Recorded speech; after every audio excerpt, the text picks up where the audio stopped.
Hello students, स्वागत है आपका आज की इस नई वीडियो में। स्टूडेंट्स, आप देख रहे हैं आपका अपने YouTube channel study max emperor. तो स्टूडेंट्स, आज की इस नई वीडियो में हम कक्षा 11वीं के सभी स्टूडेंट्स के लिए त्रैमासिक परीक्षा विषय हिंदी का पूरा पेपर लेकर आ चुके हैं। जी हाँ स्टूडेंट्स, आपको आज की इस नई वीडियो में पूरा का पूरा पेपर हिंदी विषय का देखने को मिलेगा। तो यदि आपने अभी तक इस वीडियो को अपने दोस्तों के साथ शेयर नहीं किया है तो ज़्यादा से ज़्यादा शेयर कर लीजिए और वीडियो को लाइक कर दीजिए। चैनल पर नए हैं तो चैनल को सब्सक्राइब करके बेल आइकन प्रेस कर लीजिए ताकि मैं जब भी कोई नेक्स्ट वीडियो अपलोड करूं उसकी नोटिफिकेशन सबसे पहले आप तक पहुंचे। तो चलिए स्टूडेंट्स, वीडियो को स्टार्ट करते हैं। तो आपको अपनी स्क्रीन पर देखने को मिल रहा है त्रैमासिक परीक्षा 2022-23 कक्षा 11वीं। ये सब्जेक्ट आपका हिंदी का है। इसके बाद चलिए अब हम चलते हैं प्रश्न क्रमांक 1 की ओर। तो आप अपनी कॉपी पेन लेकर तैयार रहिए। स्टूडेंट्स, इस वीडियो में बताएगा सभी क्वेश्चन आपकी एग्जाम की दृष्टि से मोस्ट इंपॉर्टेंट है, इसलिए इन्हें अच्छी तरह से तैयार कीजिएगा। अब आपका जो प्रश्न क्रमांक 1 रहेगा, इसमें आपको सही विकल्पों की चयन करना है। तो आपको ये 6 नंबर का होने वाला है। तो आप सभी इसके प्रश्न नोट कर लीजिए।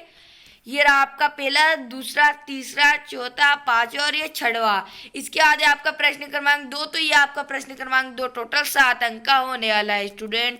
तो आप इनमें भी 1, 2, 3, 4, 5 और 6 और एक ये 7, इनको आप अपनी नोटबुक में नोट कर लीजिए। अब हम चलते हैं प्रश्न क्रमांक 3 की ओर।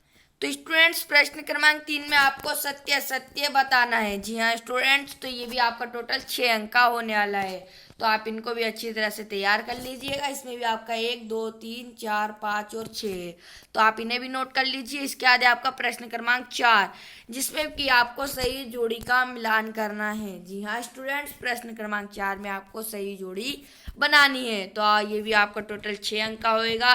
तो आप इसे भी नोट कर लीजिए, आप फिर स्क्रीनशॉट लीजिए। इसके बाद आपका प्रश्न क्रमांक 5, जो कि आपका एक शब्द वाक्य में उत्तर दीजिए। टोटल आपका 7 अंक का आएगा। इसके बाद इसका पहला रहेगा, मीराबाई आजीवन किस इष्ट देव की आराधना करती रही? ईद का चांद होना मुहावरे का सही अर्थ है कि नहीं? 2 महाकाव्यों और 2 खंड काव्यों के नाम बताइए। मुझे केवल मात्र 5 रुपए चाहिए। वाक्य को शुद्ध करके लिखिए। भक्ति काल की कितने भागों में बांटा गया है? नाम बताइए। कबीरदास जी के कुम्हार की किस का प्रतीक माना है? छायावाद के आधार स्तंभ कवियों के नाम बताने हैं। तो यह आपका प्रश्न क्रमांक 5 रहेगा। अब आपका प्रश्न क्रमांक 6। तो स्टूडेंट्स, प्रश्न क्रमांक 6 में आपको 2 प्रश्न दिए गए हैं। इनमें से आपको कोई एक करना रहेगा। तो ये आपका 2 अंक का। इसके बाद आपका प्रश्न क्रमांक 7। तो इसमें भी आपको 2 प्रश्न दिए गए हैं। इनमें से भी आपको कोई एक करना है। प्रश्न क्रमांक 8, 9, ये भी आपके 2-2 अंक के प्रश्न, तो आप इन्हें नोट कर लीजिए। अब हम चलते हैं प्रश्न क्रमांक 10 की ओर। तो स्टूडेंट्स, प्रश्न क्रमांक 10 में आपसे कहा गया है, राम भक्ति शाखा के प्रमुख कवि तुलसीदास जी ने अपना प्रसिद्ध ग्रंथ रचयिता रामचरितमानस मुख्य रूप से किस छंद में लिखा है? इसके अथवे में आधुनिक काल का आरंभ किस युग को माना जाता है? तो ये आपका 2 अंक का प्रश्न होने वाला है। इसे भी आप अच्छी तरह से तैयार करिए। इसके बाद आपका पति का मन कहाँ विचरना है? ये आपकी क्वालिटी थोड़ी सही नहीं है, आप इन्हें अच्छी क्वालिटी पे देखकर लिख लीजिएगा। इसके बाद आपका प्रश्न क्रमांक 12 रहेगा, जनसंचार के आधुनिक माध्यम कौन कौन से हैं? इसमें भी आपको 2 प्रश्न दिए गए हैं। इन दोनों में से आपको कोई एक करना है। प्रश्न क्रमांक 13 रहेगा आपका, महाभारत में युद्ध का सजीव चित्रण करने वाले वाचक कौन थे? यदि आपको ये इजी नहीं लग रहा तो इसके अथवा वाला कीजिए।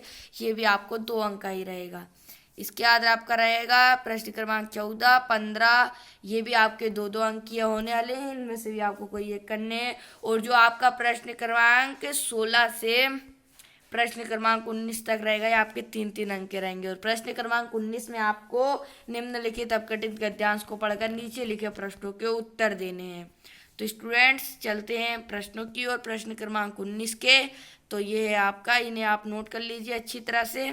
इसे पहले नोट कर लीजिए। अब हम चलते हैं नेक्स्ट प्रश्न की ओर। तो स्टूडेंट्स, प्रश्न क्रमांक को यहाँ पर 19 के ये सभी प्रश्न दिए गए हैं। इनमें आपको उत्तर भी दिए गए हैं, तो आपको अच्छी तरह से नोट करने हैं। इसके अथवे में आपको पद्यांश दिया गया है। अगर वो नहीं बनता तो इसे पढ़कर ये प्रश्नों के उत्तर दीजिएगा। इसके बाद आपका प्रश्न क्रमांक 20, जो कि आपका 4 अंक का होने वाला है। इसमें आपको संदर्भ प्रसंग सहित व्याख्या करना है। जी हाँ स्टूडेंट, संदर्भ प्रसंग सहित व्याख्या करना है। इसके बाद स्टूडेंट्स, आपका प्रश्न क्रमांक 21 रहेगा। इसमें आपको गद्यांश की संदर्भ प्रसंग सहित व्याख्या करना है। या फिर इसके अथवे में अथवा वाला कर लीजिएगा, ये भी आपका 4 अंकीय है। प्रश्न क्रमांक 22 में आपको आप सुदामा नगर भोपाल में रहते हैं, आपके मोहल्ले में गंदगी व्याप्त है जिससे बीमारियां फैल रही हैं। सफाई व्यवस्था हेतु मुख्य स्वास्थ्य अधिकारी को नगर निगम को पत्र लिखना है आपको स्टूडेंट्स। इसके अच्छे वाला भी आप कर सकते हैं। और प्रश्न क्रमांक 23 में आपको हर बार की तरह निबंध लिखना है। तो इसमें आपका वर्तमान समस्या कोरोना पर लिख दीजिए या फिर पर्यावरण प्रदूषण, विज्ञान और समाज, मोबाइल और इंटरनेट का प्रयोग, जल ही जीवन है।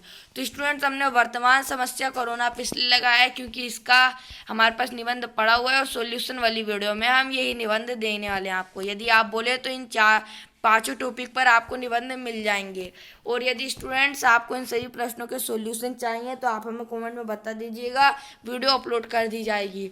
और वीडियो को लाइक कर दीजिएगा और इस वीडियो को अपने दोस्तों के साथ शेयर कर लीजिएगा। चैनल पर नए हो तो चैनल को सब्सक्राइब कर लीजिए क्योंकि सारी वीडियो आपको इसी चैनल पर प्रोवाइड करवाई जाएगी। स्टूडेंट्स मिलते हैं नेक्स्ट वीडियो में, तब तक के लिए जय हिंद, वंदे मातरम।